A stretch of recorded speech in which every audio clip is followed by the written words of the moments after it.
no dia marcado. Então talvez a gente mude depois para o dia anterior, mas eu vou comunicar depois isso. Bom, então só completando o assunto da aula anterior, né? Eu tinha mostrado, tinha explicado que existe um teorema de Sard, uma versão do teorema de Sard em dimensão infinita, que é devido ao Ismail, né, provado em 1965, e de fato a prova do Ismail é curtíssima, quer dizer, são meia página e é uma consequência imediata do teorema de Sard em dimensão finita, né?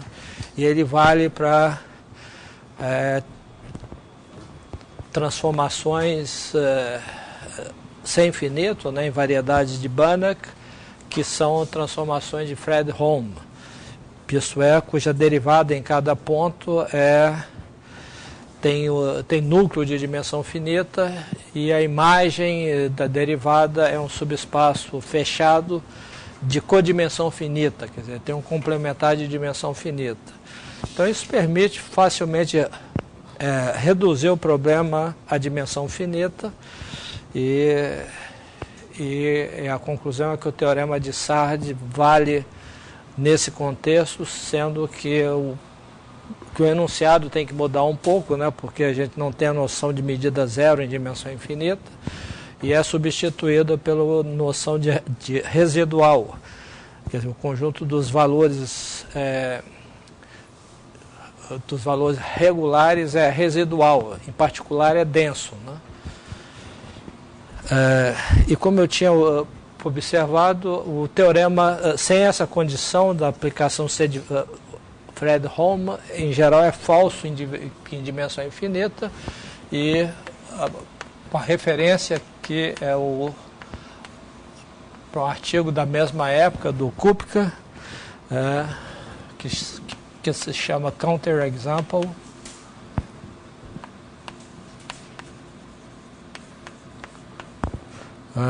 of the Morse-Sard, of the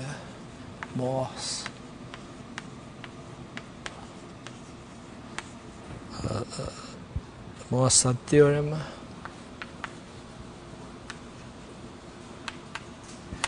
in case of infinite dimension.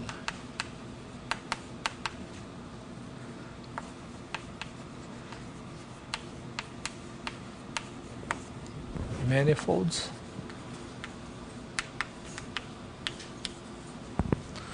Isso aí está nos proceedings da American Mathematical Society, volume 16, 1965, e as páginas é 954 até 957. Então tem um artigo curto, né? Ok. Então agora nós vamos entrar em um outro tópico, mas antes disso eu quero mencionar alguns fatos gerais que de fato nós vamos provar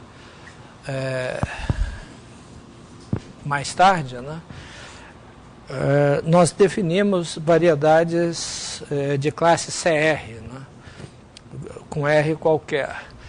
Mas um fato que nós vamos provar mais tarde é o seguinte, é que todo Atlas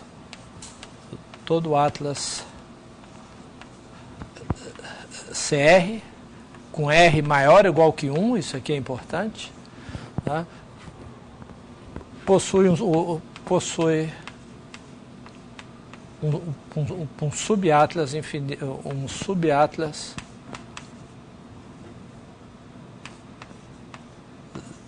sem infinito. Que a gente pode sempre selecionar cartas locais, né, um subconjunto das cartas locais, cuja mudança de coordenadas é sempre todo Atlas. Bom, isso aqui não é verdade. Todo Atlas maximal, né, tem que ser maximal de classe CR. Em outras palavras, se M é a variedade CR, tá, com R maior ou igual que 1, então existe variedade sem infinito,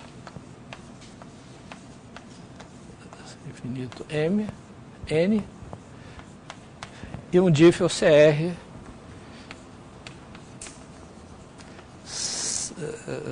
CRF de MN. Quer dizer, toda variedade CR é difeomorfa, com R maior ou igual que 1, é difeomorfa a uma variedade de classe sem infinito por um difeomorfismo CR. Então, a gente, ao invés de trabalhar em M, a gente pode sempre trabalhar em N, né? Por exemplo, usando o teorema de Sard, coisas desse tipo, que a gente precisa de mais diferenciabilidade e depois trazer o resultado através desse difeomorfismo para M. Então, da agora para frente, nós não vamos nos preocupar mais em variedades com baixa classe de diferenciabilidade por causa desse resultado que a gente vai provar. Então, a gente pode sempre pensar na variedade como sendo de classe sem infinito. Bom, isso aqui é verdade para R maior ou igual que 1. Isso não é verdade para variedades topológicas, né? Tem outro fato que é não trivial, aí, dois outros fatos não triviais, é que se a dimensão, se M é a variedade topológica,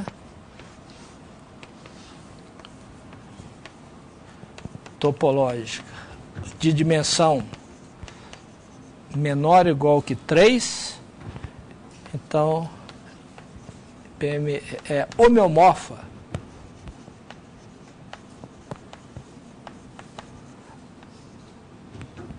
para uma variedade sem infinito.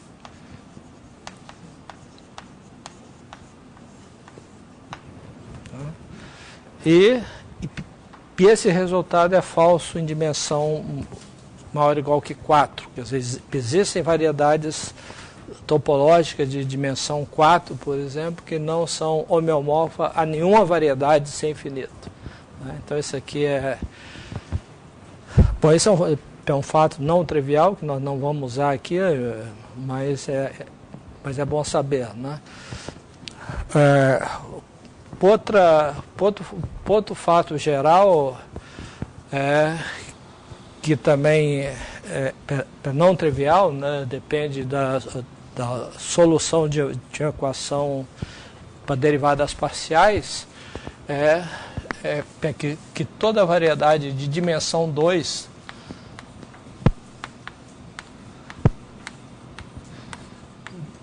dimensão 2 tem uma estrutura complexa.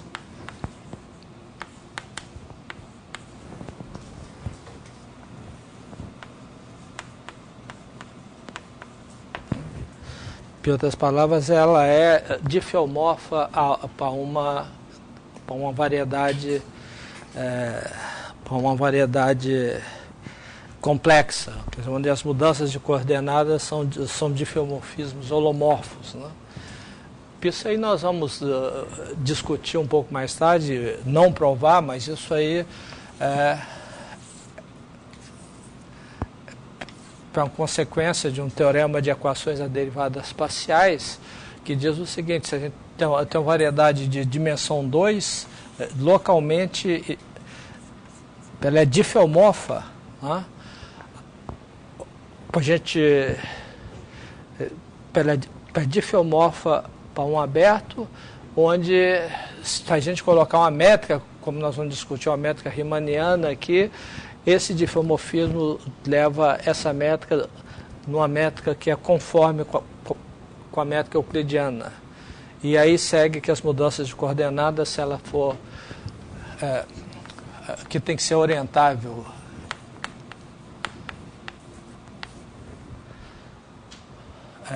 Então ela tem uma estrutura complexa. Pô, a gente vai discutir esse resultado mais tarde, mas não provar. Isso em dimensão maior é falso, né? Isso em geral não é verdade. Por exemplo, se a gente, bom, primeiro para ter uma estrutura complexa, né, a variedade tem que ter dimensão par, né? Então a gente pode olhar, por exemplo, para as esferas de dimensão 2n. Então o fato é que se n é diferente de 1 e 3, S2n não tem estrutura complexa.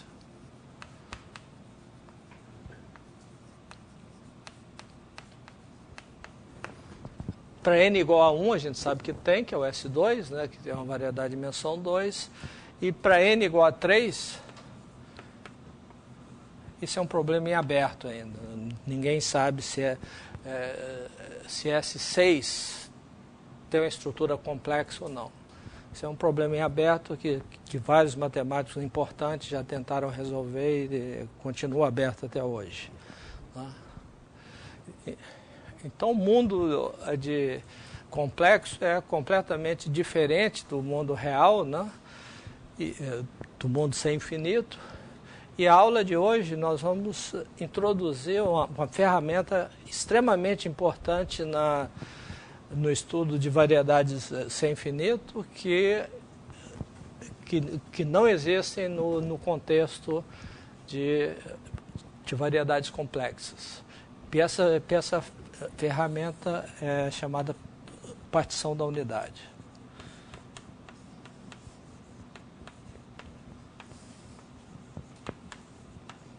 Isso é algo apenas no contexto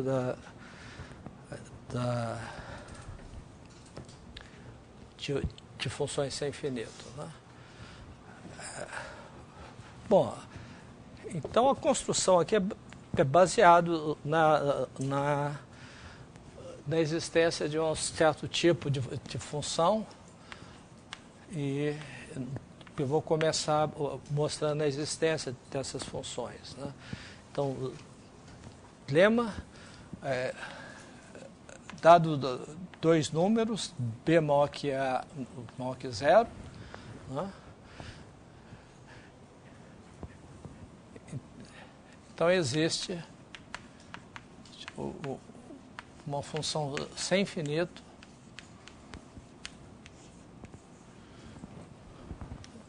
lambda de Rn em R, né? Tal que, primeiro, essa função toma valores apenas no intervalo 0, 1, para todos os x pertencentes a Prn. Né?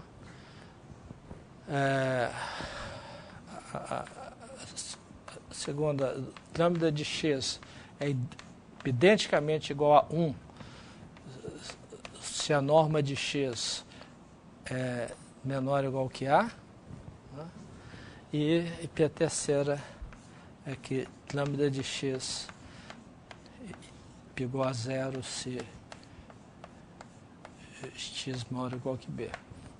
Quer dizer, nessa bola menor ela vale 1, identicamente 1. Toma sempre valores entre 0 e 1. E fora da bola maior ela é identicamente nula. Ok? Então esse é o lema que nós vamos mostrar agora, né? E a demonstração é bem simples. A gente começa construindo uma função da reta na reta, né? Da seguinte forma: a gente define alfa de t, né, como sendo igual a 0 se t menor ou igual que 0, E para ter positivo, vai ser menos 1 sobre E elevado a menos 1 sobre T, de T positivo. Okay? Bom, o gráfico dessa função é claro, ela é identicamente zero aqui, né? E aqui, né, quando T tende para zero aqui, né, isso aqui cresce, como o sinal é negativo, isso decresce, né, isso decresce a zero, mas essa função exponencial, se a gente deriva essa função aqui, a gente vê que todas as derivadas decrescem para zero também. Né? Quer dizer, então essa função tem um gráfico desse tipo aqui. Ela é positiva, para ter positivo, e ela, com todas as suas derivadas, convergem para zero. Por causa disso, se eu estendo ela como sendo zero aqui, ela é uma função sem infinito. Né? Certo? Esse é um exercício, mostrar que essa função aqui é de classe sem infinito. Ok? Tá? Bom, então agora nós vamos trabalhar com essa função. Agora nós vamos, a partir dela, nós vamos definir uma outra função, que vai ser sem infinito também, que é a função beta de t é igual a alfa. Como é que é? Alfa bom, deixa eu traçar o gráfico dela aqui. Nós vamos ter AB aqui. Né? Eu quero que essa função seja zero aqui. Ela vai ser zero aqui também. Né? E aqui ela vai ter uma função positiva. Né? Ok? Então eu quero que para t menor que a, ela seja zero, como alfa P0 para t menor que coisa, eu coloco aqui alfa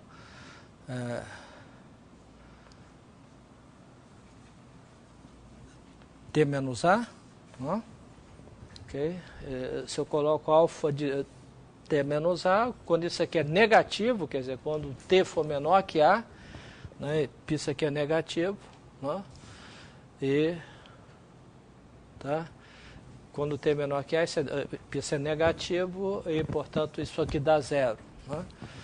Agora, eu quero que ela seja zero para lá, então eu multiplico isso aqui por alfa de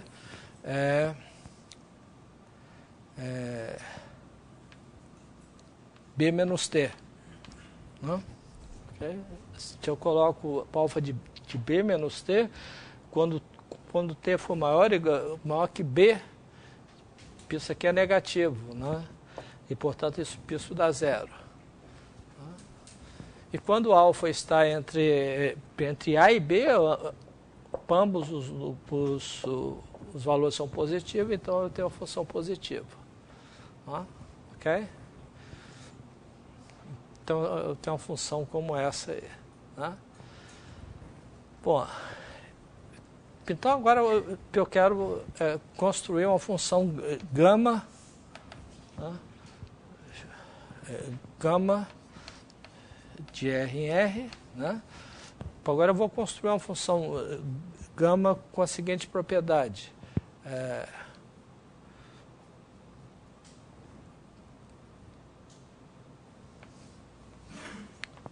Tem o A e o B, né?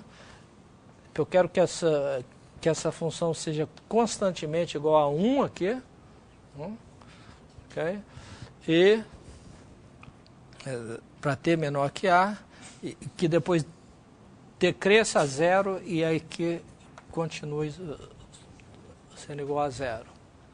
Okay? Esse é o gráfico de gama. como é que eu faço isso? Eu vou definir o gama de t, né?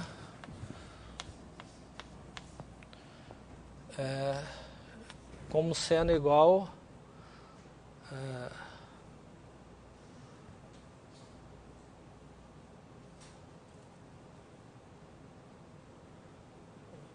como é que eu quero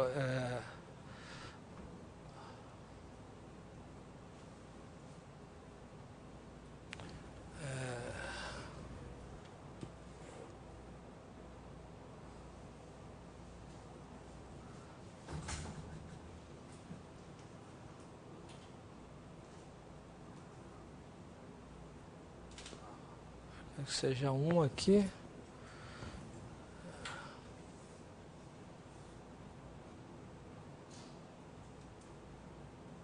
Como é que é?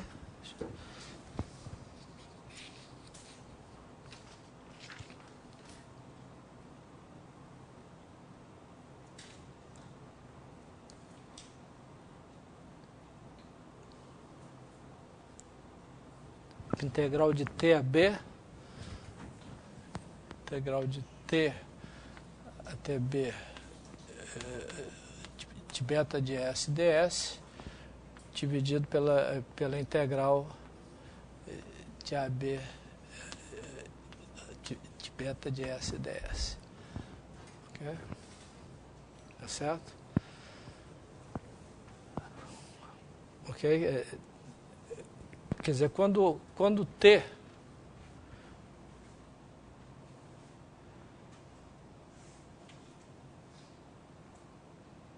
não, então isso não está certo.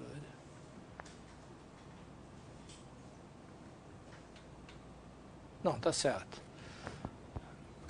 Quando T, né? Quando T é menor ou igual que A, né? Quanto é que dá isso aqui? Estou integrando de T até B, né? Quando T é menor ou igual que A, a integral de T para B, né? Isso é igual a integral de A a B, né? Porque a função beta é zero aqui. Né? E quando eu divido pela integral de A a B de beta, isso dá 1. Então gama de T é igual a 1 para T menor ou igual que A. Ok? Quando T é maior que B, né? Para a integral de T a B, a função é zero. Né? Gama de T é igual a zero para T maior ou igual que B. Okay? E entre A e B, a função é positiva e ela decai. Ok? Então tem essa função que vale 1 aqui. Bom, e finalmente, a partir dessa função, eu simplesmente defino a função lambda de x como sendo gama da norma de x. Então, quando x é menor ou igual que A, né, dentro da bola de raio A, no caso da reta, né,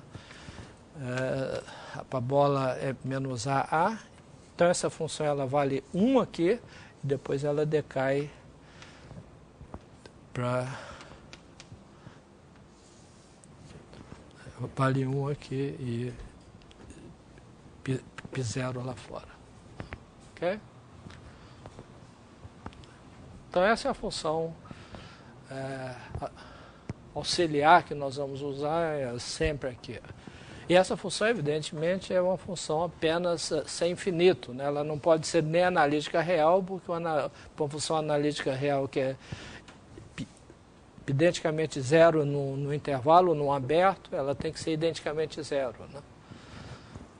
Então, isso aí é uma função sem infinito que não é analítica, nem mesmo analítica real. Ok.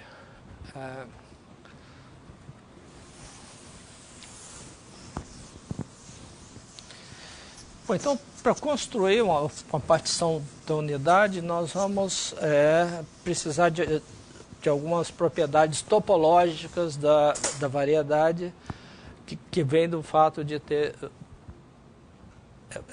base enumerável de abertos, né? Então, a primeira proposição topológica que a gente tem é o seguinte: semi é uma variedade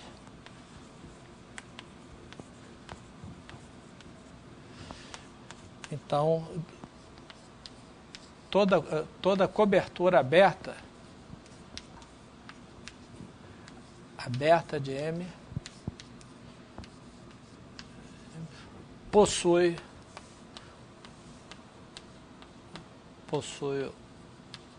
uma subcobertura enumerável.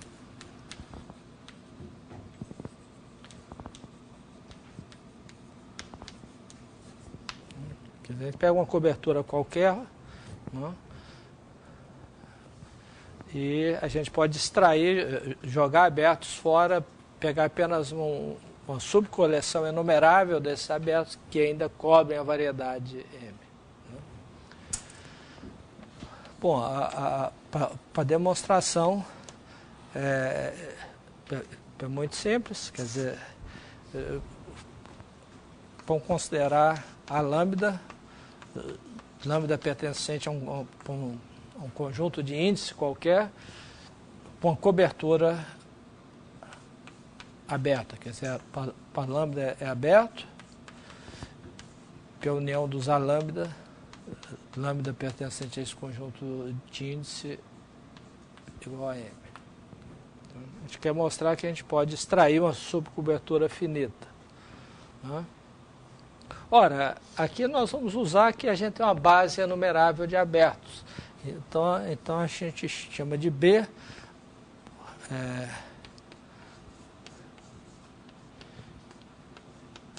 I pertencente a N, né, com a base enumerável de aberto.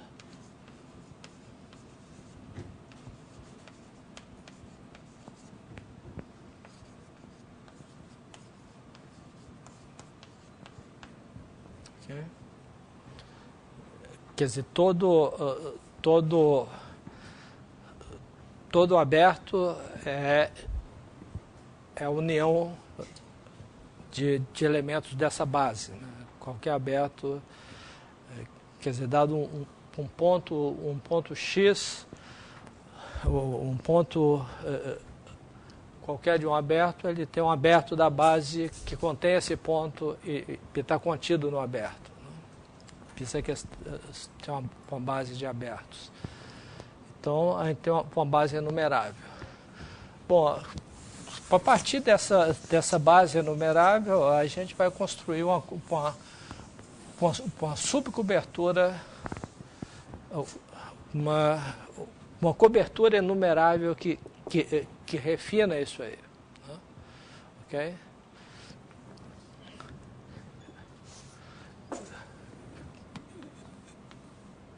Então, para cada X pertencente a M, né,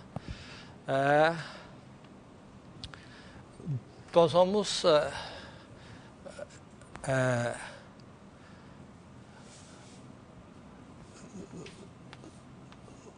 a gente tem um elemento, a lambda que contém o X, né, a lambda que contém o X, e aí a gente pode escolher o elemento. Isso implica, então, né, que existe um BI, né, contendo X, e que o BI contido em A lambda. Né? Ok? Quer dizer, eu posso escolher um elemento da minha base que contém o ponto X e que contém o A lambda. Ok?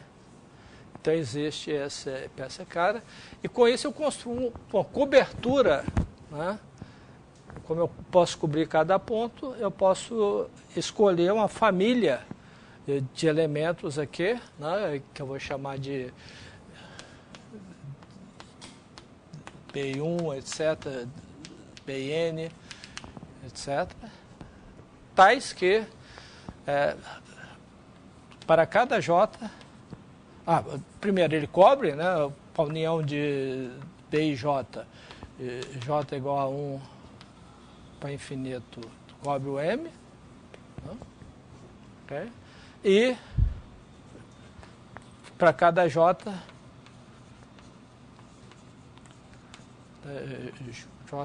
existe um lambda J tal que B e J está contido em A lambda J. Tem a construção. Cada um desses caras que eu selecionei aqui, ele tem a propriedade de estar contido em algum elemento da cobertura. Okay? Então, para cada J, existe o elemento da cobertura que contém o B e J. Tá? Então, a gente tem uma subcobertura finita. A lambda J, enumerável, J pertencente a N, é uma subcobertura enumerável.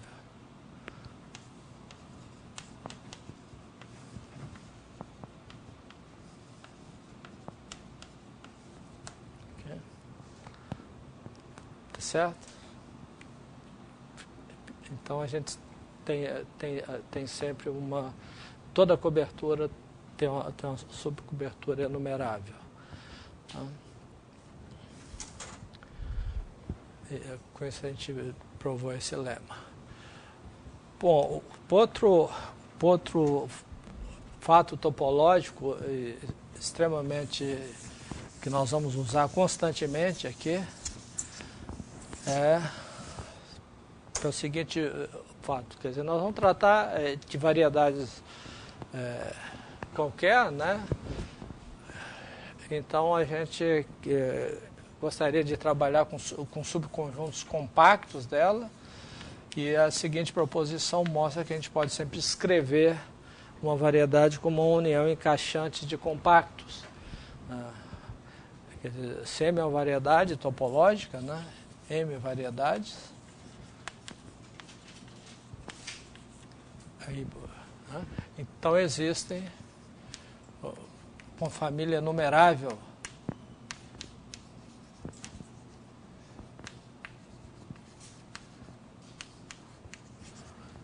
K índice de M de subconjuntos compactos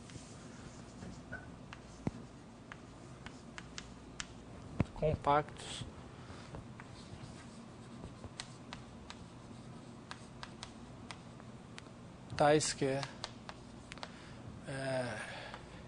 KI está contido no interior de KI mais 1. Cada um está contido no interior do seguinte. Quer dizer, então a gente sempre pode decompor a variedade dessa maneira. K2, K3, cada um é compacto e contido no interior do seguinte. Ok? Bom, a prova disso é bastante simples, né? Porque a gente sabe que toda variedade é localmente um espaço euclidiano, né? Então a demonstração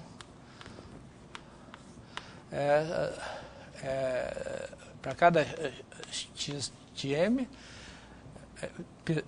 existe uma vizinhança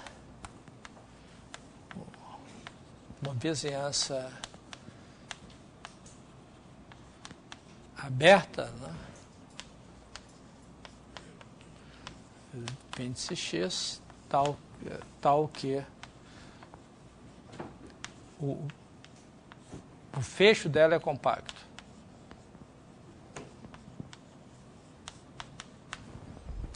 Tá? Por exemplo, você pega uma carta local e pega a pré-imagem de uma bola. Né? De uma bola aberta, o fecho dela é compacto. Né? Okay? Bom, então aí a gente pode tomar, para cada X a gente tem uma cobertura, né? O lambda aqui é a própria variedade. Então a gente tem uma cobertura, a gente pode extrair uma subcobertura finita.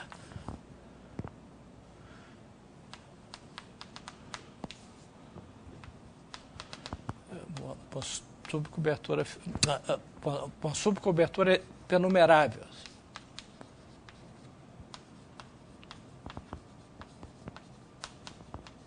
Certo? Então aqui eu tenho uma coleção enumerável desses abertos, cada um tendo fecho compacto. Né? Ok?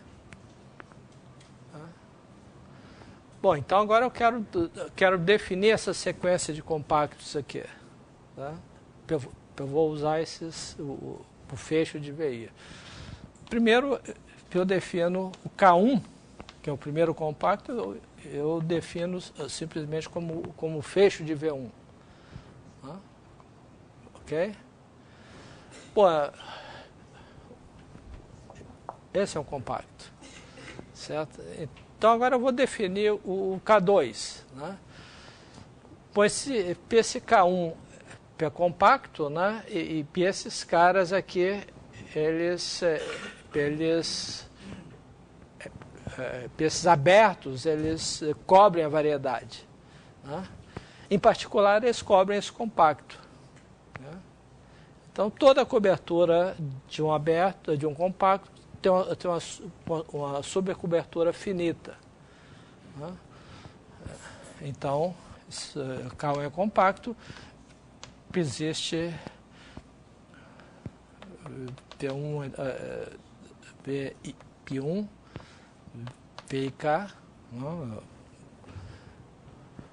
finita, tal que K1 está contido na união de V e J, J igual a 1 até K. Okay? Então tem um número finito de elementos da cobertura que cobre K1. Ok? Ora, mas cada um desses abertos aqui, né, ele tem um fecho compacto. Né?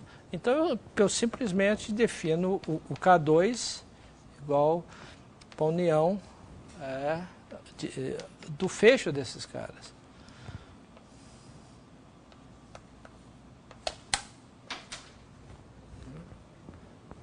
Cada um é compacto, né?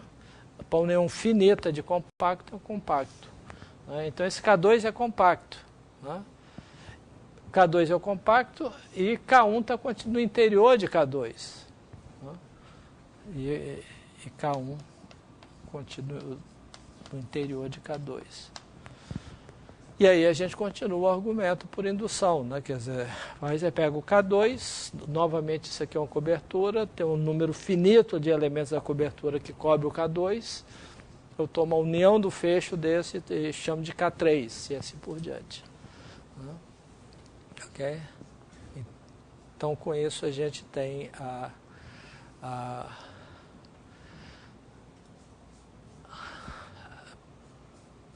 a gente tem essa cobertura, essa decomposição da variedade em compactos encaixantes. Okay? Bom, isso nós vamos usar para construir o que nós vamos chamar agora de partição da unidade. Depois nós vamos... por definição, né? Seja a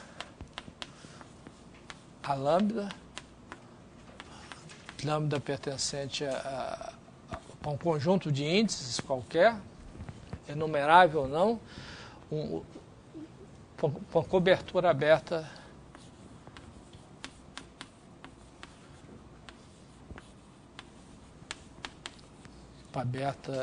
de M. Né? Então a gente diz uma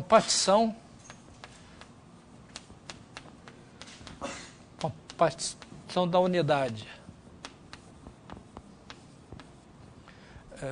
Subordinada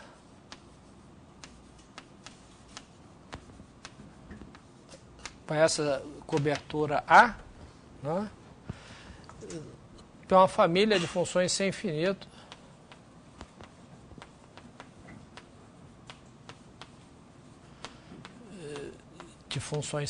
sem infinito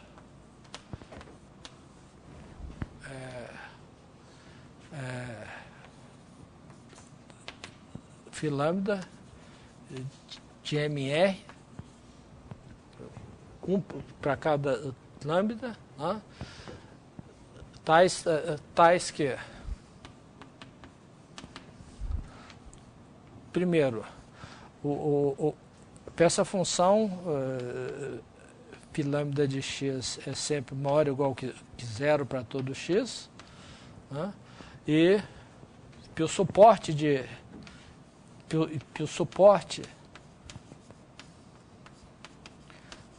φ lambda, né?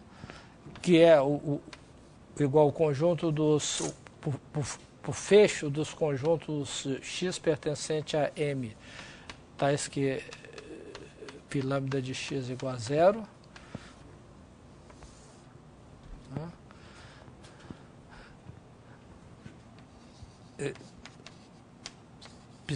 Está contido em A lambda. Esse φ lambda, em particular, esse φ lambda é identicamente nulo fora de A lambda, mas ainda o suporte está contido em A lambda. Ok?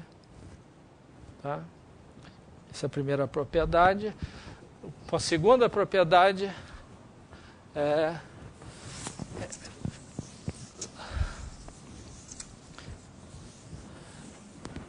que esses suportes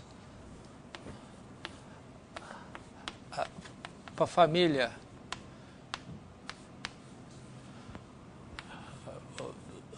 suporte de φ lambda, lambda pertencente a lambda, isso aqui é localmente finita.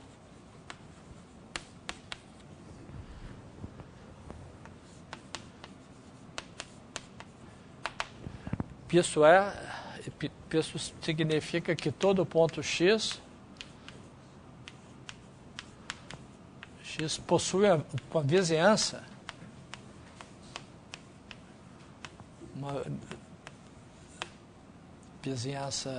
B, né? que intersecta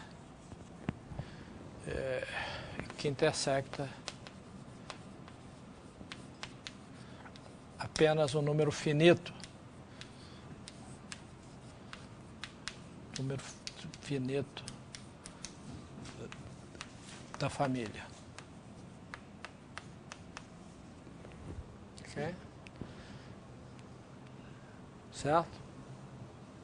Quer dizer, tem essa família de suporte, então significa que nessa vizinhança todos os φ lambda vão ser identicamente nulo em todos os pontos aqui, exceto o número finito deles. Né? Ok? E a terceira propriedade que usa essa segunda é que a soma para cada x, isso aqui é igual a 1 para todo x pertencente a M. Observe que por causa dessa propriedade aqui, essa soma, embora eu estou somando para todo o lambda, é uma soma finita, né? Porque exceto um número finito de lambda, isso aqui é identicamente zero. Quer dizer, então, estou somando apenas um número finito de zero. Tá? Por isso é que ela chama partição da unidade. Tá?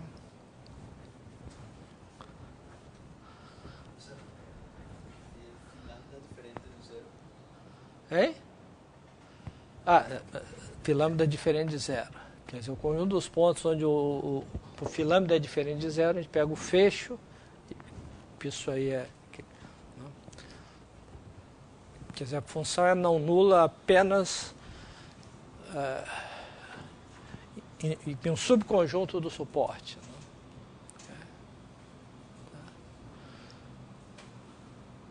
Okay.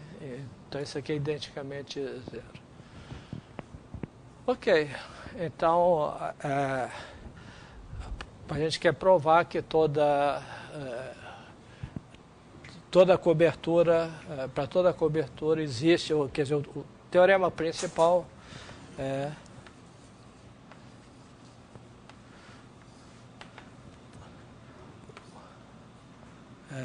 dado uma cobertura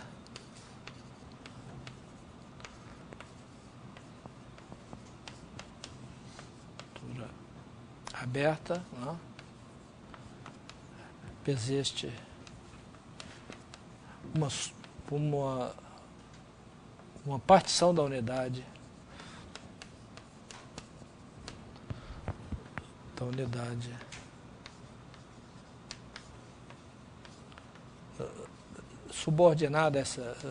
subordinada para essa cobertura.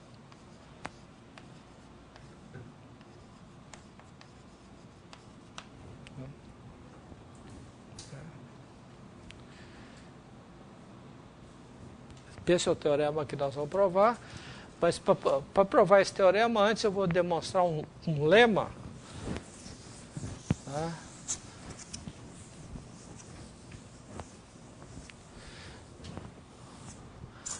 O lema é o seguinte, primeiro a definição, né? Vamos definir. Então, a gente tem a lambda pertencente a lambda, e BI, I pertencente a I, coberturas, né?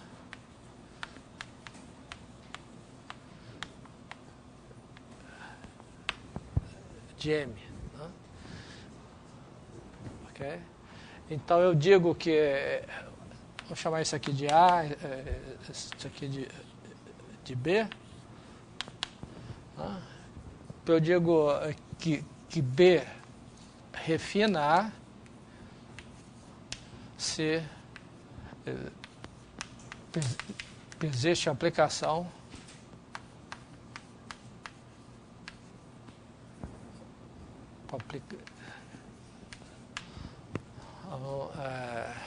tal de bem lambda do espaço de índice, né? Tal que para todo I pertencente a I temos que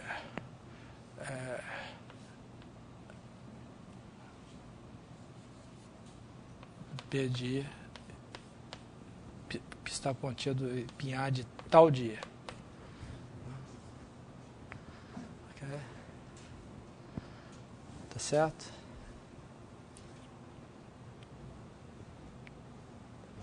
Quer dizer, esse B ainda é uma cobertura, e para cada I, essa cobertura está contida em algum elemento da outra cobertura. Okay? Então, essa é a definição. E pelo lema é que se B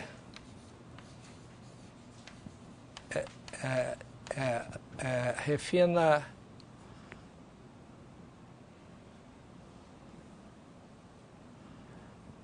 se B refina A, que existe uma partição da unidade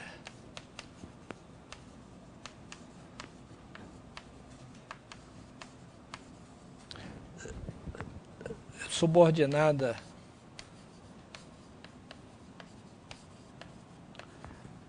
para B, então existe uma partição da unidade.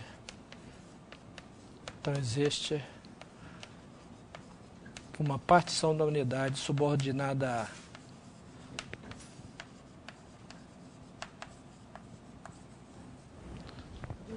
subordinada a.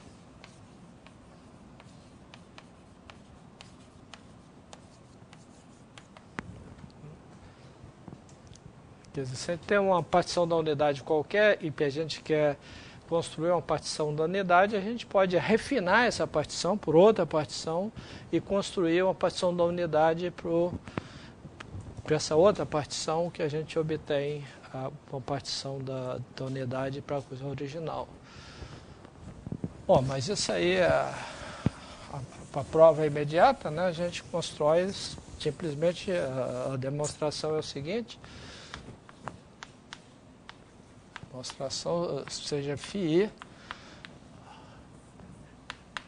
e pertencente a E, com partição da unidade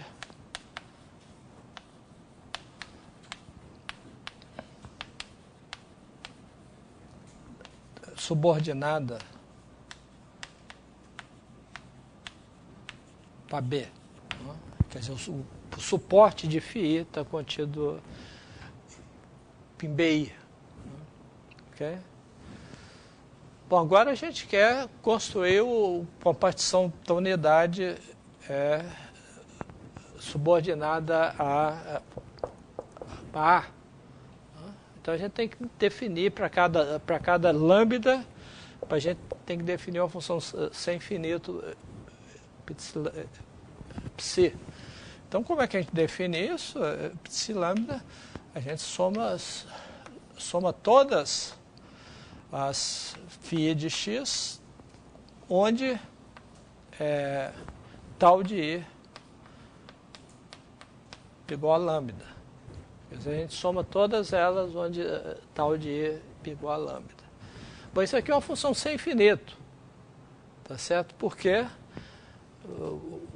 Porque a gente tem uma vizinhança, né, de cada ponto, onde apenas o número finito desses caras são não nulos, né, e nessa vizinhança a gente está somando o número finito de funções sem infinito. Isso é uma função sem infinito. Né? Ok? Isso é uma função sem infinito, e por hipótese o suporte dela está contido em A lambda, né, pela definição isso aqui. Ok? O suporte de psi lambda está contido na união do suporte dos φs, e todos eles estão contidos em A lambda, e portanto a gente tem então o lema está demonstrado. Bom, então vamos demonstrar o teorema. Demonstração do teorema.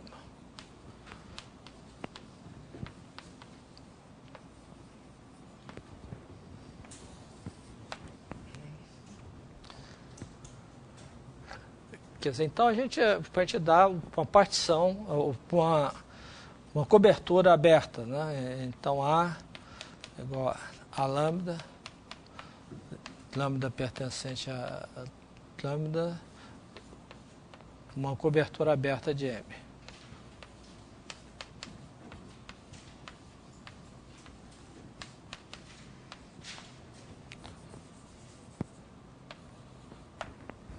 Okay.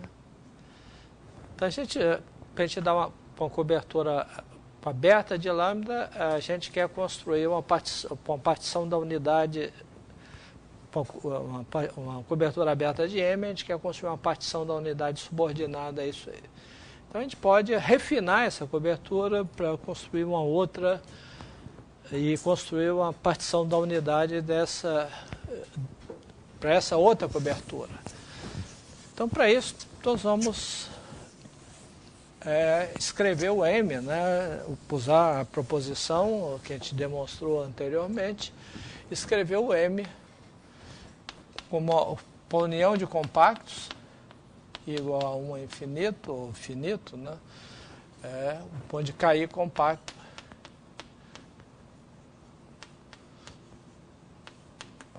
e KI contido no interior de KI mais 1.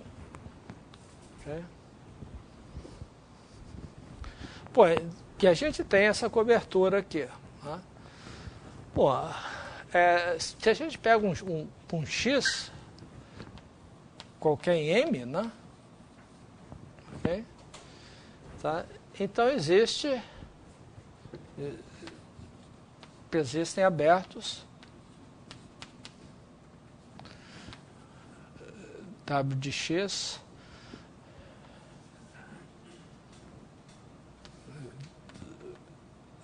P de X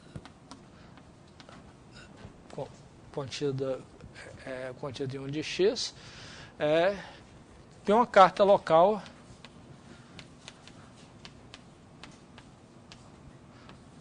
eu vou chamar de P de X de WX. Agora eu vou tomar como aberto aqui a bola de centro 0 e raio 3 no RM, né? Contida em RM. Né? Tal que de x igual a 0, né? E πV de x é igual a pré-imagem da bola de centro 0 e raio 1, pi raio 2, e o πU de x igual a pré-imagem igual a φx menos 1 da bola de centro 0 e raio 1, e mais ainda eu posso tomar esse AX contido em A lambda para algum lambda. Okay. Quer dizer, eu pego esse X aí, ele é um ponto de M, ele está contido em alguma lambda, o lambda é um aberto, né? Então, se eu tomo uma carta local contida em A lambda, aí eu posso, por um difeomorfismo, levar a imagem na bola de raio 3. Né? A imagem de uma bola de raio qualquer, pequenininha, na bola de raio 3. Né? Ok? Quer dizer, isso aí Então, para cada x, eu posso escolher essas 3 vizinhanças de x. Né? Okay? A maior delas contida em algum elemento da cobertura, e etc. Bom, então eu tenho a cobertura por o x, né? Se o x já cobre o coisa, então eu vou concentrar a atenção nessa cobertura o x. Né?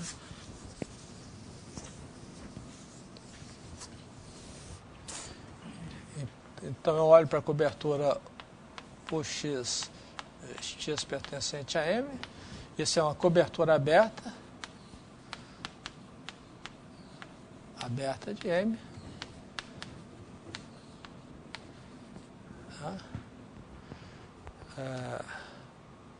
Isso é uma cobertura aberta de M. Okay.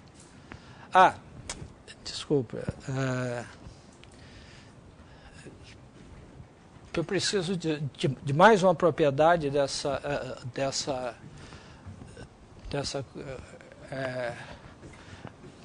propriedade aí.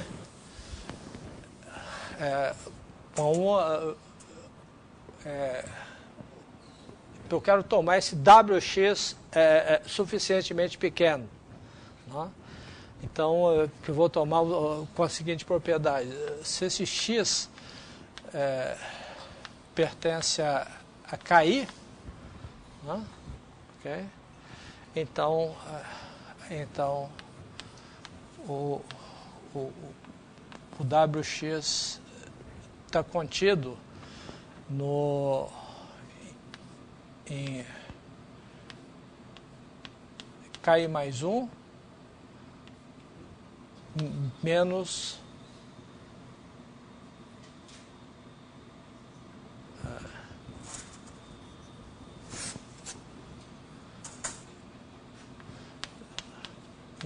o interior de KI mais 1 menos KI menos 1. Né? Quer dizer, se eu estou numa... Aqui eu tenho o KI, né? Aqui eu tenho o KI menos 1. Não, não é isso que eu quero, não.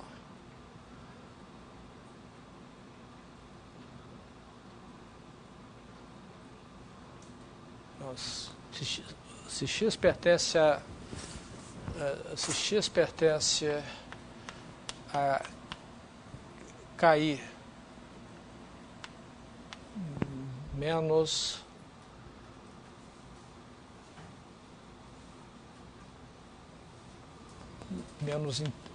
interior de KI menos 1,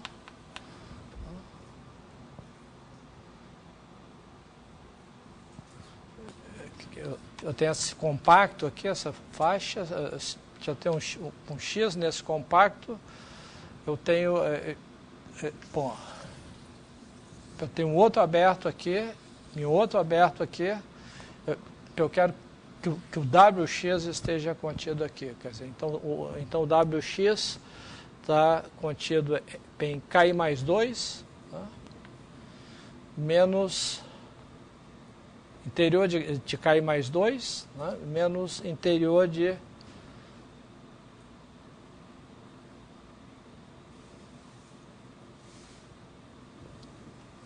KI menos 2. Ok?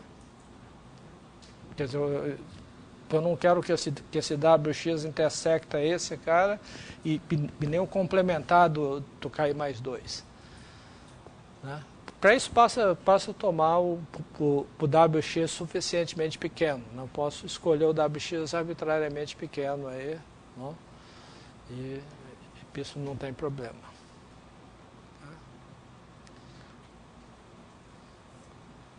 Ok? Bom, então agora eu tenho essa cobertura, eu posso escolher uma subcobertura finita agora.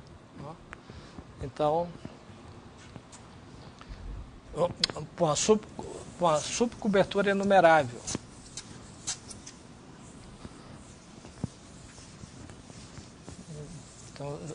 Então seja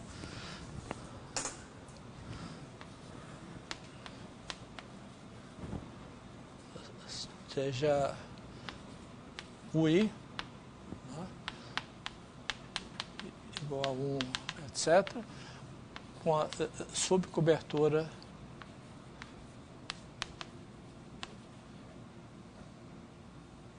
não é isso que eu quero, peraí. Tem essa propriedade, né? Então agora eu vou selecionar uma cobertura enumerável da seguinte maneira. Né? Ok? Bom, eu vou escolher esses caras cobrindo toda a variedade. Né? Então eu começo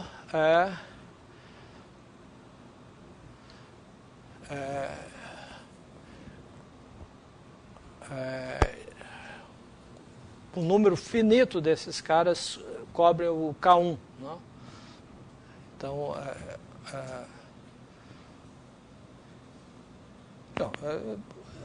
talvez eu possa enunciar de uma vez. Quer dizer, eu vou tomar uma subcobertura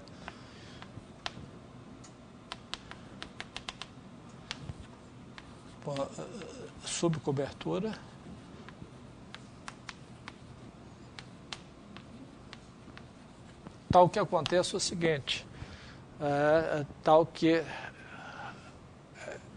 o KJ, vamos chamar de KJ para não, tal que para todo I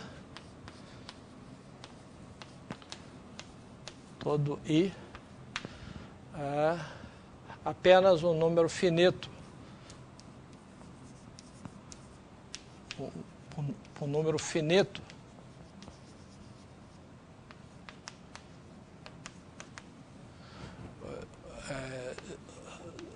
dos elementos de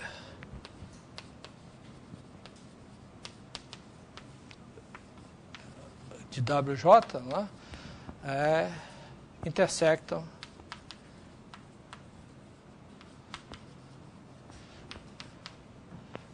KI menos interior de KI menos 1. Quer dizer, cada faixa compacta, eu quero que apenas um número finito desses caras intersecte essa faixa compacta. Quer dizer, novamente, para construir essa subcobertura aí, eu começo novamente cobrindo o K1 por um número finito. Tá? Então, pego esse número finito, aí pego cada faixa dessa, eu tenho um número finito de elementos que cobre cada uma dessas faixas. E aí eu tomo a união desses caras. Porque cada faixa dessa aqui é um compacto. Isso aqui é um compacto. Então, eu posso selecionar um número finito que cobre esse cara, para cada I.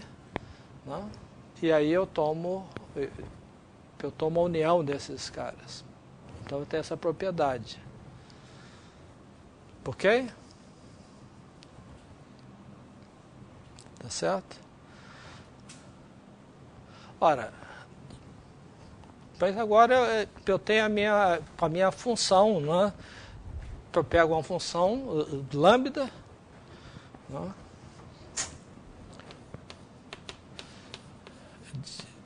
de Rm em R, ser infinito, né? Tal que lambda de x é identicamente nulo 1 na bola de raio 1 e lambda de x é identicamente 0 se x é maior ou igual que 2. Quer dizer, fora da bola de raio 2, o lambda de x é igual a 0. Tá? Ok? Tá?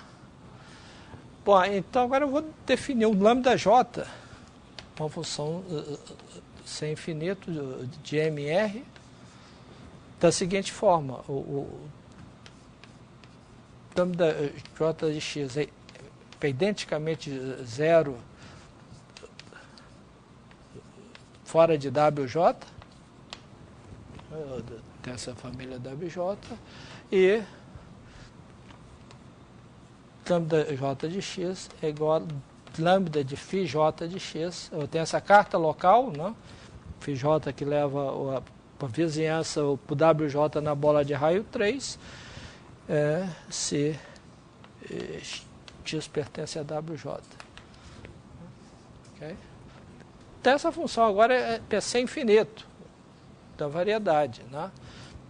Por quê? Porque fora de VJ, essa aqui já é nula. Então, ela se estende, né, como uma função sem infinito, valendo 0 fora de WJ. Então, isso aqui é uma função sem infinito. Né? Tá certo? Isso é uma função sem infinito que... Né? Ok? E o suporte dessa função está contido em WJ. Okay? Mas pela construção, né, essa família WJ é localmente finita, né, porque em cada compacto aqui, ela intersecta apenas, no máximo, uma faixa compacta maior aqui, e, portanto, ela não intersecta os outros elementos dessa cobertura que estão longe. Okay? Então, então, eu posso somar essas funções. Né? Então, e obter uma função sem infinito. Pois aí eu quero que isso aqui seja uma partição da unidade. Então, agora eu simplesmente defino o tal j de x em cada ponto como sendo o lambda j de x, né, dividido pela soma J igual a 1 infinito, K igual a 1 infinito, de lambda K de x. Quer dizer, eu somo todas elas no ponto x e defino o tal J como sendo... Né? Bom, a gente tem que mostrar que isso aqui é sem infinito. Por que isso aqui é sem infinito? Porque essa partição é localmente finita. Né? Então, essa soma na vizinhança de qualquer ponto x é um número finito de funções sem infinito que eu estou somando. Né? E na vizinhança de cada ponto, uma dessas funções, pelo menos, é não nula, porque esse x pertence a algum desses UJ. Né? Ok? Então, isso aqui é uma função sem infinito. O suporte está contido em WJ, né? Que é a família localmente finita, e a soma desses tal J de x é igual a 1. Né? Se eu somo tudo, eu estou dividindo pela soma total, eu tenho 1. Então eu tenho uma partição da unidade subordinada a essa cobertura, né? Para essa cobertura WJ agora. Né? Mas essa cobertura WJ, ela refina a cobertura inicial. Logo, existe a partição da unidade subordinada à cobertura inicial. Certo?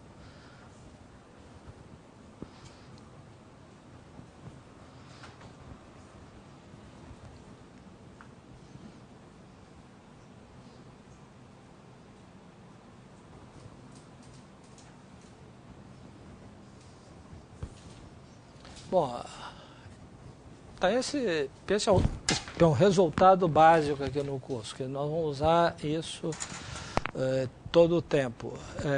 Por enquanto eu só vou mostrar um corolário, acho. Deixa eu ver um corolário aí. Bom, ele vai ter muitas consequências, mas a primeira consequência é um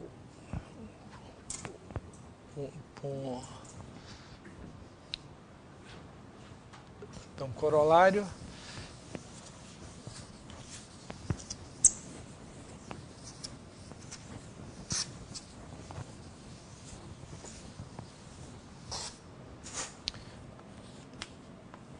então, um corolário aqui é o seguinte, se a gente tem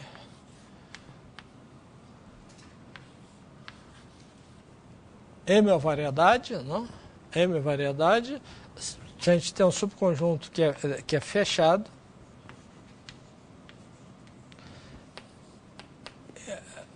P é um aberto, né? Quer dizer, se a gente tem um subconjunto fechado da variedade contido em um aberto, então existe função sem infinito π de M em R tal que φ de x é maior ou igual que zero, né? Φ de x é identicamente 1 se x pertencente para esse fechado, e φ de x é igual a 0 se x não pertence a V. Okay.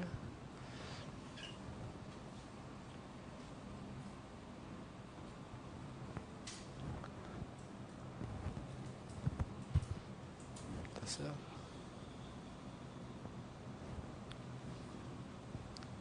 Quer dizer, dado um fechado, então ela vale 1 e entre esse fechado e πV, né, fora do fechado em V, ela vai de 0 a 1 e se anula completamente fora de V.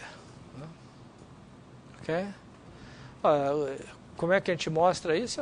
Isso é uma consequência imediata do teorema de partição da unidade, porque dado esse fechado, a gente tem o seguinte, a gente define, então demonstração, passa a tomar U igual a M menos F, né? F é fechado, isso aqui é aberto.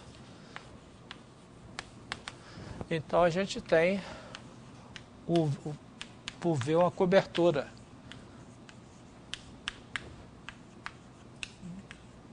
Aberta de M, né?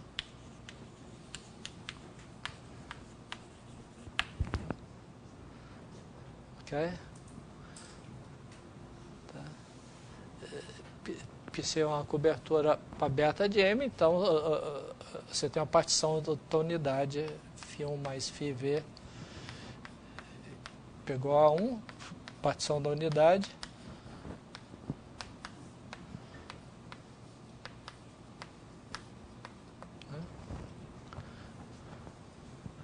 Ok?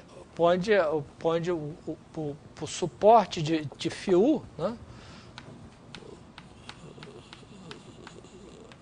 Suporte de φu está contido em M menos F, desse aberto. Né? Okay? Em particular, a gente tem que esse φu, como suporte está contido em M menos F, né? Ela tem que ser identicamente zero em F. Né? Okay? Logo eu posso tomar φ igual a φv. Porque como eu tenho essa soma aqui, o φu é identicamente zero em F, então φv tem que ser identicamente 1. Ok? Tá?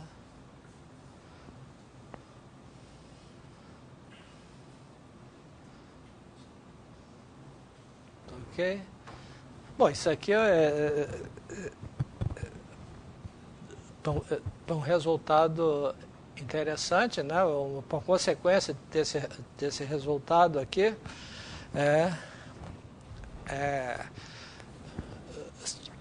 se eu dou esse fechado e uma vizinhança arbitrariamente pequena desse fechado, né? Então, uma consequência, por exemplo, é que dado vizinhança V de um fechado F,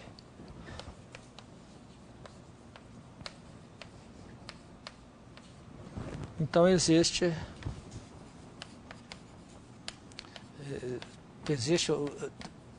vizinhança W de F contida em V,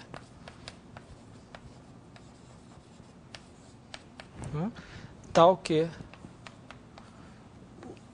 o bordo de W para uma subvariedade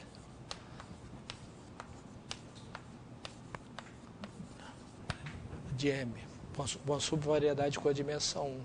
Quer dizer, a gente sempre pode encontrar vizinhanças arbitrariamente pequenas de qualquer fechado, tal que o bordo, né, seja a variedade. Né?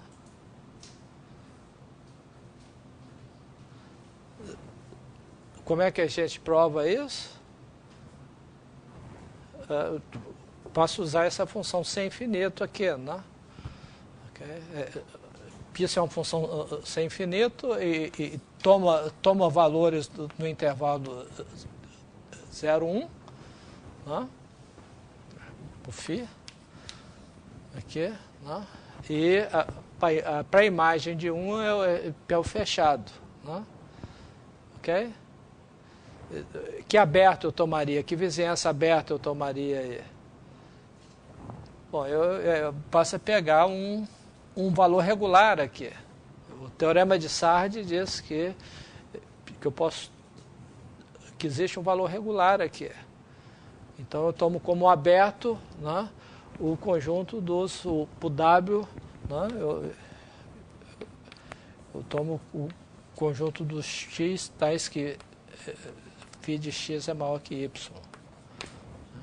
O bordo desse conjunto é quando φ de x é igual a y, isso é uma subvariedade, porque... Então a gente pode sempre encontrar vizinhanças de um fechado arbitrário cujo bordo é variedade. Ok?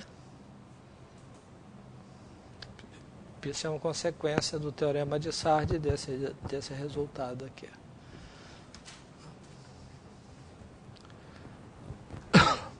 Bom,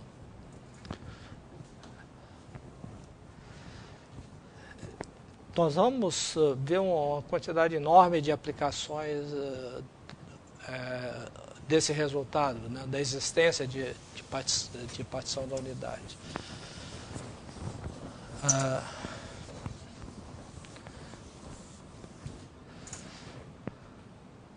Então agora eu vou entrar no outro tópico aí,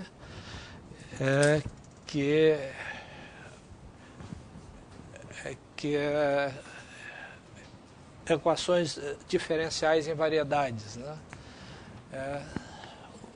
O que nós vamos chamar de campos de vetores em variedade.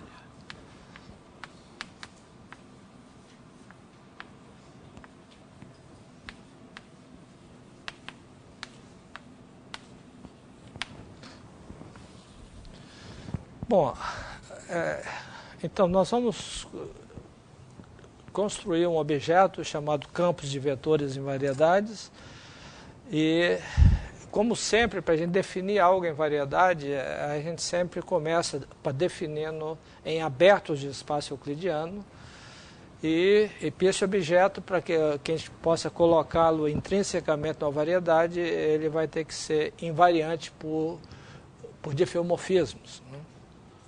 Okay? Então nós vamos começando definindo o que é um campo de vetores no aberto de Rm. Então a gente tem um aberto de Rm, aberto, tá?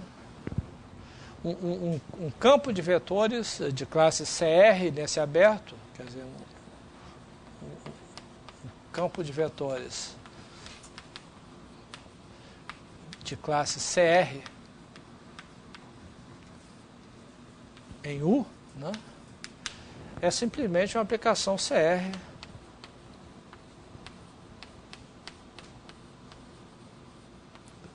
nada mais é que uma aplicação CR X de U em Rm no mesmo espaço, né? Quer dizer que a cada... Então o que a gente está pensando é ter um aberto U no Rm, para cada ponto X aqui a gente tem um vetor de Rm. Okay?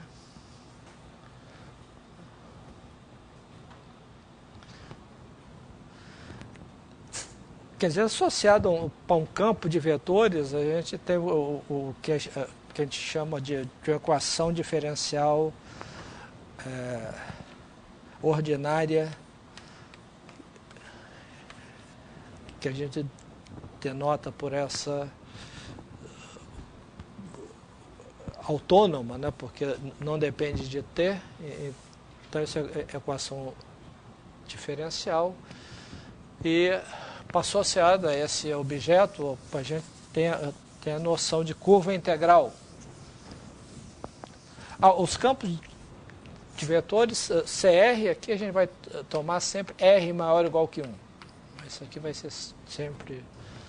Nós não vamos considerar, na aula de hoje, campo C0. A gente pode definir campo C0 também, mas nós vamos tomar sempre campos CR com R maior ou igual que 1, porque a gente tem teoremas de existência e unicidade, etc., de equações diferenciais para campos CR, e a unicidade não vale para C0 em geral. Então, por isso nós vamos tomar CR com R maior ou igual que 1. Então, a noção básica é a noção de curva integral,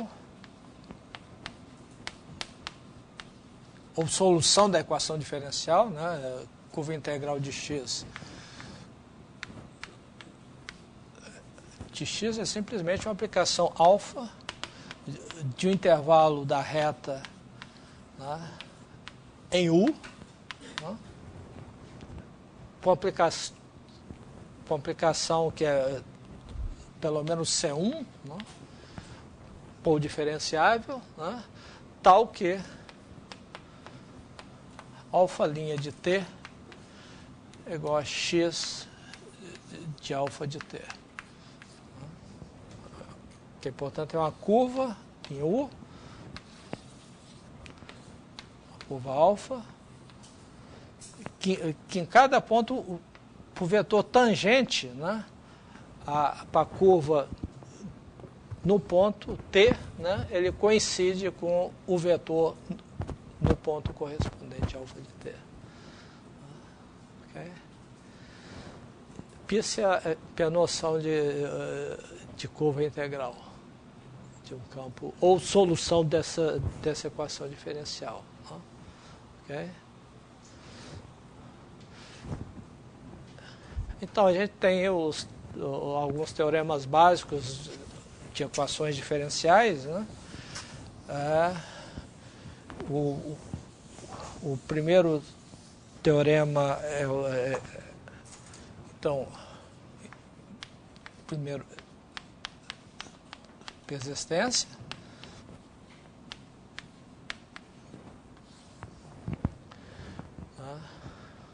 Que dado um ponto x0 pertencente a U, né, então existe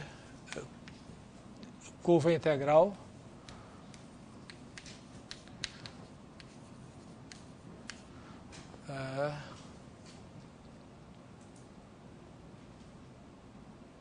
alfa de menos epsilon em U, tal que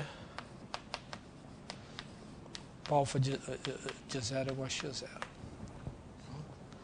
Quer dizer, por cada ponto a gente tem uma curva integral do...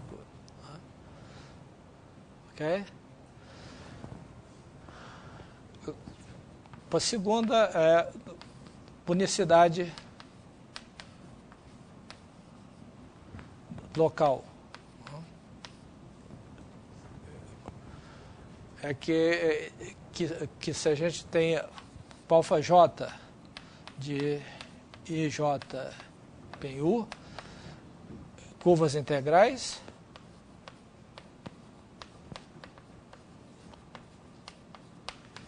bom, esse teorema de existência, vocês lembram do curso de equações diferenciais ordinárias, ele vale também para campo C0, mas a unicidade não vale em geral. Duas curvas integrais, digamos que alfa1 de T0 igual a alfa2 de T0, você tem um ponto na interseção dos domínios onde as duas coincidem, então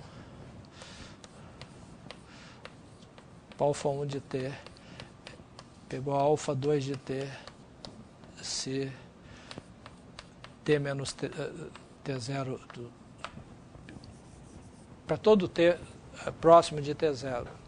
Então as duas coincidem localmente. Okay? E a terceira propriedade, bom, isso aqui, né, evidentemente isso implica, né, que alfa de T,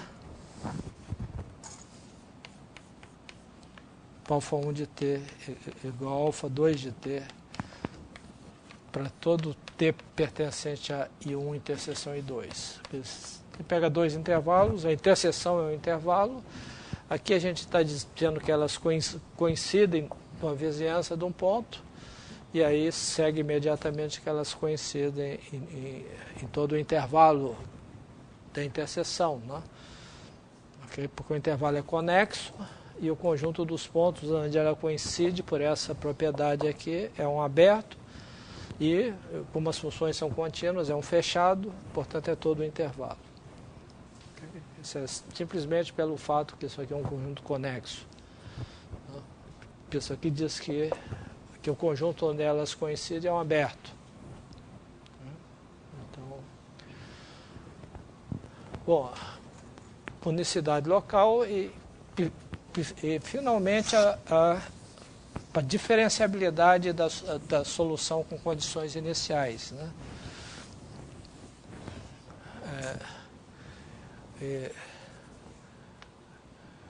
Então, a terceira propriedade do fluxo que dado x0 pertencente a U, né? Existe epsilon moc 0 e uma vizinhança contida em U de x0 e uma função sem infinito, CR, né? Nós estamos tratando de φ de menos epsilon vezes V em U, né? Tal que, primeiro, φ de 0x pegou a x, né? Okay? Para cada x fixo, isso é uma curva em U que passa pelo ponto x no instante zero. E segundo, que para todo x pertencente a V, né, para aplicação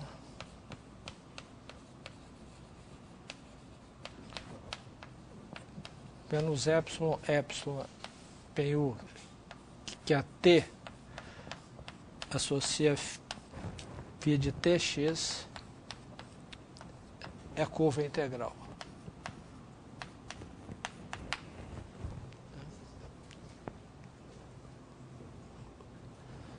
Ok? Quer dizer, em outras palavras, a gente tem, em toda uma vizinhança do coisa, a gente tem uma curva passando por cada um dos pontos, definida no mesmo intervalo, e mais ainda ela depende diferenciavelmente da condição inicial. Quer dizer, essa função aqui é CR nas duas variáveis. Então esse é o ponto teorema básico do curso de equações diferenciais ordinárias. A diferenciabilidade da solução com respeito às condições iniciais. Quer dizer, se o campo de vetores é de classe CR, isso aí acontece. Ok?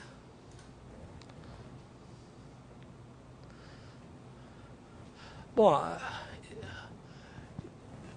então agora a gente pode considerar campos de vetores, dois campos de vetores em abertos diferentes.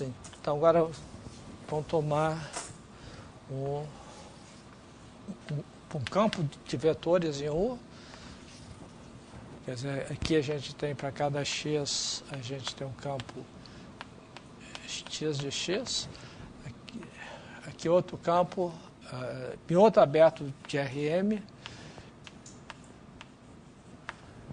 Outro campo y. E a gente quer saber quando é que e πf é um difeomorfismo.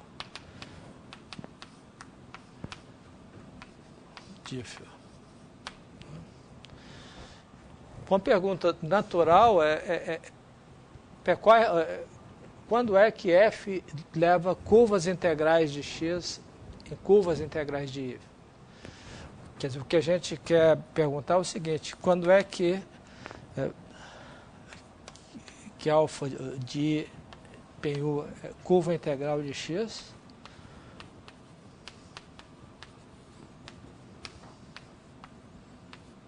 implica, se somente se f composto com alfa, aí é uma curva em V, para curva integral de Y. Quer dizer, que propriedades x e y deve ter para que f preserva, leva curva integral em curva integral. Ora, isso aqui é evidente, né? Isso aqui acontece se somente se o x é o que a gente chama o pullback do campo y, onde o pullback do campo y, por definição,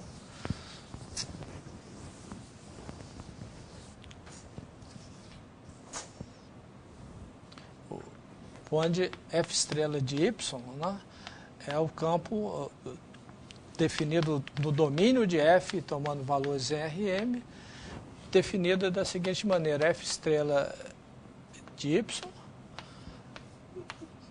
num ponto x, né, por definição, a derivada de f num ponto x a menos 1, a inversa, vezes aplicado, né, ao vetor y no ponto f de x. Que a gente tem essa fórmula aqui.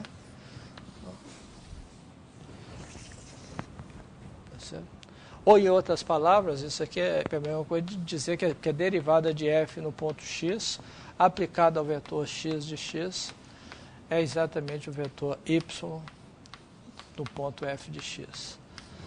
Quer dizer, a derivada de f leva o vetor x no vetor y no ponto f de x. Isso é evidente, quer dizer, então isso aí quer dizer, dado um campo de vetores, a gente tem uma decomposição do domínio em curvas, que são as curvas integrais, né? Em curvas, e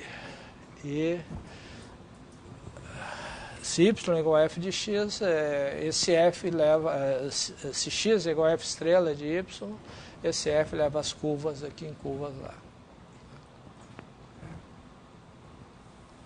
Isso aqui é evidente, né? Isso segue da definição de curvas integrais, né? Ok.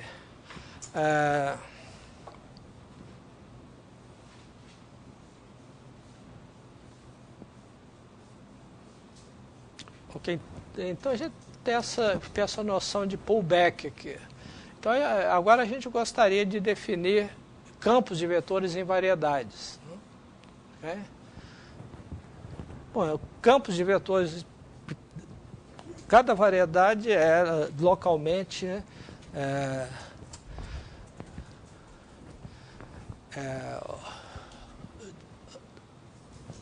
diffeomorfa ao espaço euclidiano.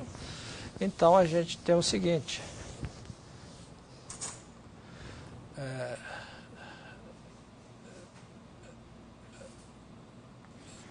seja φ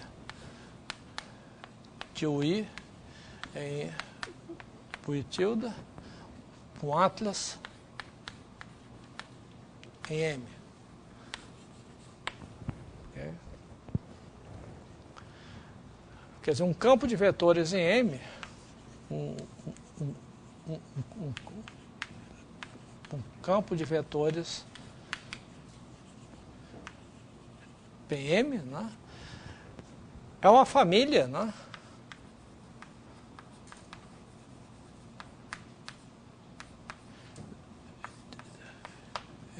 XI tilde em RM, né, de campos de vetores,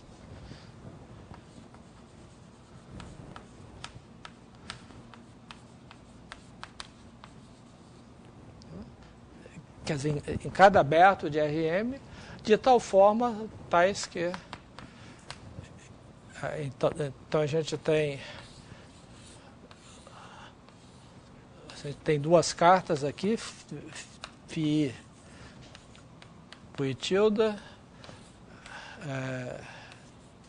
φj uj tilde, né? Que a gente tem as mudanças de carta aqui,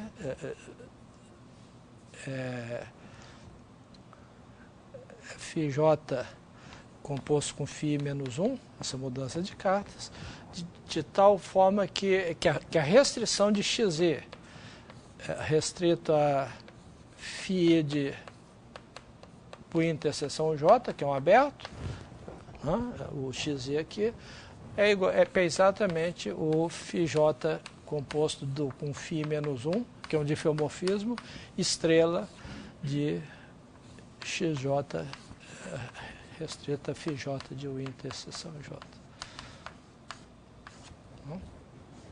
Ok? Quer dizer, é simplesmente uma família de campos de vetores no RM que é invariante por essas mudanças de coordenadas. Ok? Ok. Ora, se isso acontece aqui, a gente observa que um campo de vetores, né, ele define, né, para cada um campo CR, né, campo de vetores X em M, né, ok? Então tal campo de vetores, ele define para cada X da variedade, né, a gente pode definir um vetor tangente para M no ponto X.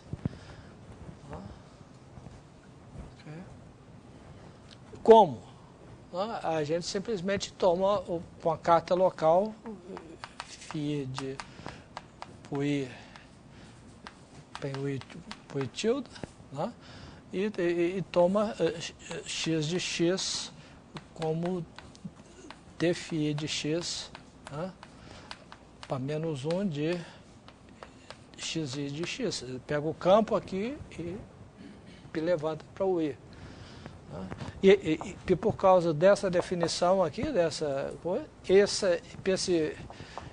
isso aqui é exatamente igual a dφj de x a menos 1 de xj de x, se x pertence ao i interseção j. Então esse vetor aqui está bem definido e não depende da escolha da carta, né, por causa dessa relação. Né, ok? Então o campo de vetores, que a gente pode pensar simplesmente como uma família de campos de vetores em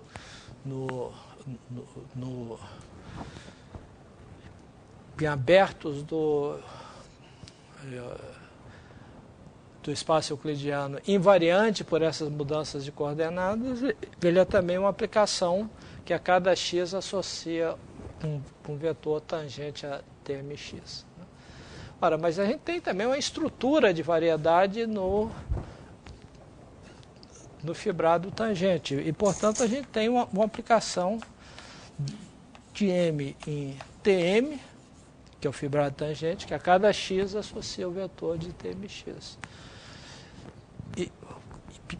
Bom, a gente tem também uma projeção de Tm em x, né, em M, que leva o tmx no ponto x, e essa aplicação aqui tem que satisfazer π composto com x, isso é a identidade de M.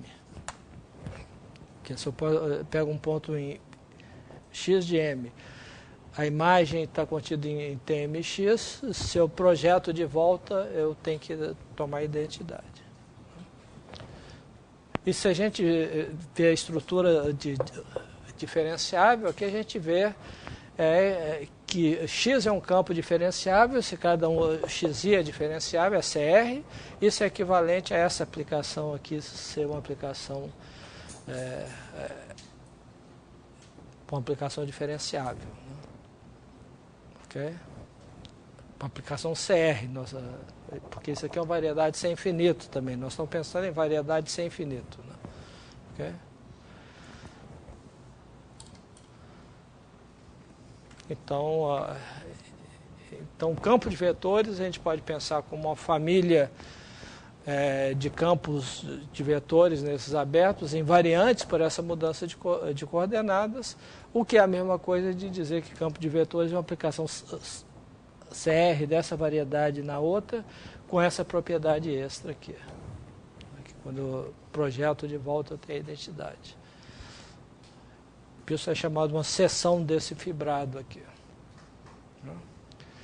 Bom, então a gente continua amanhã. A ideia agora é que nós vamos estender esses resultados todos de equações diferenciais para campos de vetores em variedade. Ele se estende naturalmente, porque são todos resultados locais, né? E nós vamos explorar, construir campos de vetores para obter propriedades das variedades, né? Então a gente continua na próxima aula.